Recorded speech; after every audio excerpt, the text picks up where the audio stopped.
Assalamualaikum warahmatullahi wabarakatuh. Tabik pun. Hai semua, perkenalkan nama saya Wulandari. NIM saya yaitu 235920101009. Saya di sini mengambil jurusan Teknologi Informasi B di semester 3. Dan saya juga akan membahas tugas ujian akhir semester di mata kuliah Perencanaan Sumber Daya Perusahaan dengan dosen pengampu Bapak Alif Ilham Akbar Fatriansah MSA. Dan di sini saya akan membahas tentang sumber daya manusia dalam perusahaan yang efektif. Baiklah, saya akan mencoba membahas tentang sumber daya manusia ini. Di sini dalam era bisnis yang makin dinamis dan kompetitif, peran strategis sumber daya manusia atau SDM tidak dapat diabaikan. SDM bukan hanya tentang pengelolaan administratif terhadap karyawan, tetapi juga menjadi fondasi utama dalam mengembangkan potensi individu dan menciptakan kesuksesan jangka panjang bagi perusahaan. Nah, salah satu aspek penting dari peran SDM adalah pengembangan karir karyawan. Nah, di sini saya akan mencoba mendalami tentang bagaimana sistem sumber daya manusia memainkan peran krusial dalam pengembangan karir. Baiklah, pengertian sistem sumber daya manusia adalah suatu pendekatan terstruktur dan strategis dalam mengelola aspek-aspek terkait tenaga kerja dalam suatu organisasi satu perusahaan. Dan tujuan utama dari sistem ini adalah untuk memastikan bahwa sumber daya manusia yang dimiliki oleh perusahaan dapat dioptimalkan secara efektif dan efisien, sehingga dapat memberikan kontribusi maksimal terhadap pencapaian tujuan organisasi. Lalu, komponen utama sistem sumber daya manusia melibatkan berbagai komponen yang saling terkait dan mendukung dalam mengelola tenaga kerja. Berikut ini adalah beberapa komponen utama dari sistem sumber daya manusia. Yang pertama yaitu rekrutmen dan seleksi. Nah, rekrutmen merupakan langkah awal dalam sistem sumber daya manusia atau SDM, di mana organisasi mencari dan menarik individu yang memiliki potensial dan kualifikasi yang sesuai untuk menjadi bagian dari perusahaan. Nah, di dalam proses ini melibatkan pasangan iklan lowongan pekerjaan, pencarian di media sosial, atau bahkan bekerja sama dengan lembaga penyalur tenaga kerja. Di sini tujuan utamanya adalah bisa menemukan calon karyawan yang memiliki kompetensi dan nilai yang cocok dengan budaya perusahaan. Nah, setelah potensi kandidat teridentifikasi, langkah selanjutnya adalah seleksi. Dalam proses ini, perusahaan akan mengevaluasi kandidat-kandidat tersebut untuk memilih individu yang paling sesuai dengan posisi yang tersedia. Nah, proses seleksi melibatkan wawancara, tes keterampilan, dan penilaian lainnya. Tujuannya yaitu adalah untuk memastikan bahwa karyawan yang akan direkrut memiliki kualifikasi yang diperlukan dan dapat berkontribusi positif dalam mencapai tujuan perusahaan. Nah, lalu yang kedua, pelatihan dan pengembangan. Pelatihan dan pengembangan adalah komponen penting dalam mengelola sumber daya manusia. Melalui program pelatihan, karyawan diberikan kesempatan untuk mengembangkan keterampilan teknis dan interpersonal yang diperlukan untuk tugas-tugas mereka. Nah, pelatihan dapat berubah Pelatihan dapat berupa sesi kelas, pelatihan online, atau pengalaman praktis di lapangan. Pengembangan di sisi lain berfokus pada mempersiapkan karyawan untuk peran yang lebih tinggi dalam organisasi pada masa yang akan datang. Lalu yang ketiga yaitu penilaian kerja.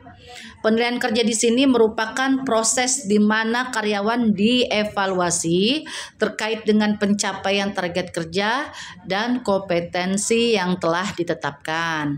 Tujuannya di sini adalah memberikan umpan balik konstruktif kepada karyawan tentang prestasi mereka. Nah, hasil penilaian ini dapat digunakan sebagai dasar untuk mengembangkan karir, promosi, dan penghargaan dengan memberikan pandangan yang jelas tentang kinerja individu. Manajemen dapat mengidentifikasikan kekuatan dan area yang perlu ditingkatkan. Lalu yang keempat, penggajian dan manfaat karyawan. Penggajian adalah proses menghitung dan memberikan kompensasi kepada karyawan atas pekerjaan yang mereka lakukan. Penggajian yang adil dan transparan penting untuk menjaga motivasi karyawan.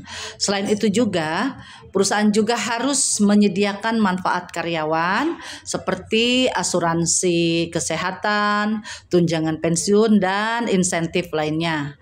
Ini tidak hanya memastikan kesejahteraan karyawan, tetapi juga membantu perusahaan dalam mempertahankan dan menarik tenaga kerja yang berkualitas. Dan yang kelima, pengelolaan konflik dan kepatuhan. Di sini pengelolaan konflik melibatkan penanganan masalah antara karyawan atau antara karyawan dan manajemen. Tujuannya yaitu adalah untuk memastikan bahwa konflik diselesaikan dengan cara yang konstruktif tanpa merusak hubungan kerja. Di samping itu, perusahaan juga harus memastikan kepatuhan terhadap regulasi perusahaan dan hukum ketenagakerjaan. Ini juga termasuk memastikan bahwa perusahaan mengikuti standar etika, aturan keselamatan, dan regulasi keterkaitan tenaga kerjaan.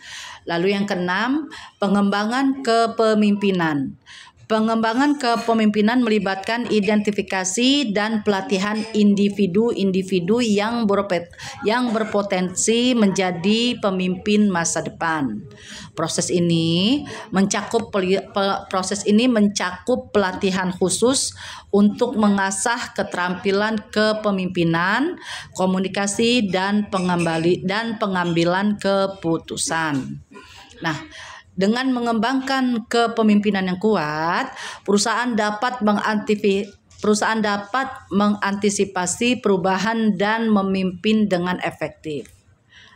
Lalu yang ketujuh, pemberdayaan karyawan. Pengertian pemberdayaan karyawan di sini adalah pendekatan di mana karyawan diberikan tanggung jawab dan otonomi lebih besar dalam pekerjaan mereka. Ini juga mencakup memberikan ruang untuk berinovasi, berpartisipasi dalam pengambilan keputusan, dan memiliki akses ke informasi yang diperlukan. Pemberdayaan karyawan dapat meningkatkan motivasi, keterlibatan, dan kepuasan kerja. Selanjutnya, peran sistem sumber daya manusia dalam pengembangan karir bagi perusahaan yang ingin mencapai kesuksesan jangka panjang penting untuk memastikan bahwa karyawan-karyawan mereka memiliki peluang untuk tumbuh dan berkembang dalam karir mereka. Nah, disinilah tempat di mana peran sistem sumber daya manusia menjadi sangat penting. Nah, di sini saya akan membahas peran-peran utama yang dapat dilakukan dalam sumber daya manusia, yaitu satu, mengidentifikasi kebutuhan.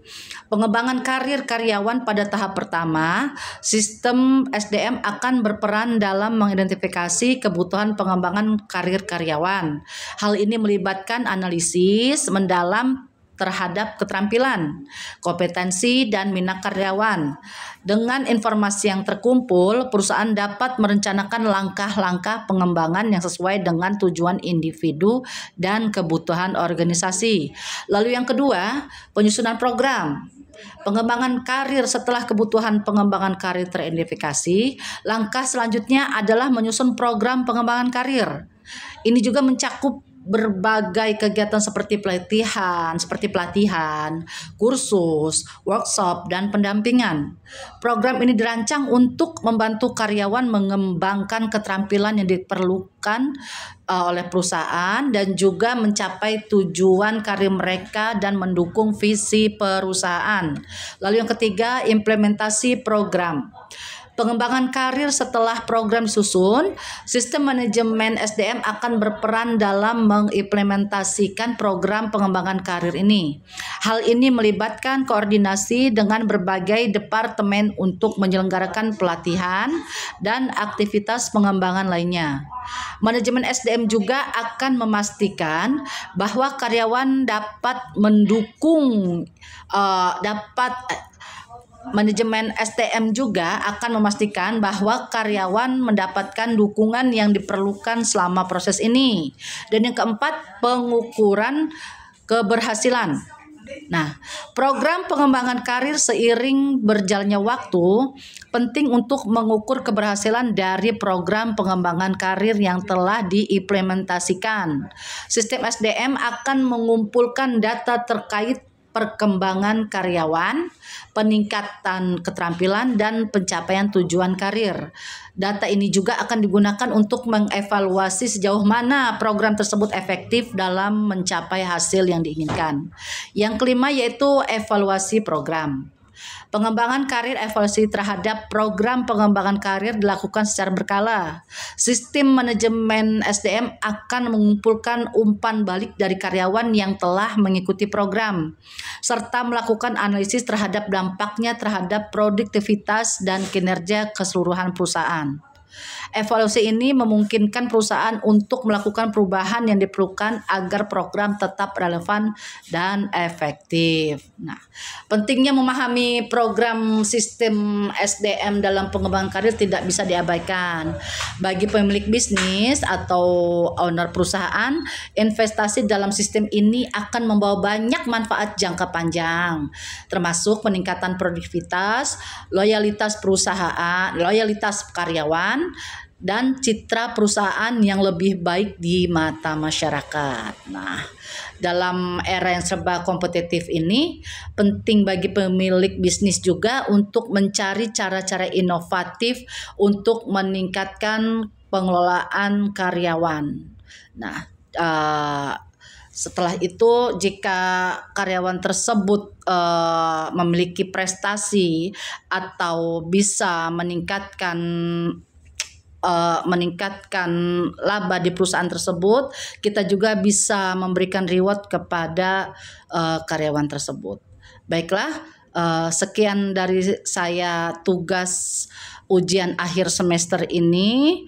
Terima kasih. Wassalamualaikum warahmatullahi wabarakatuh.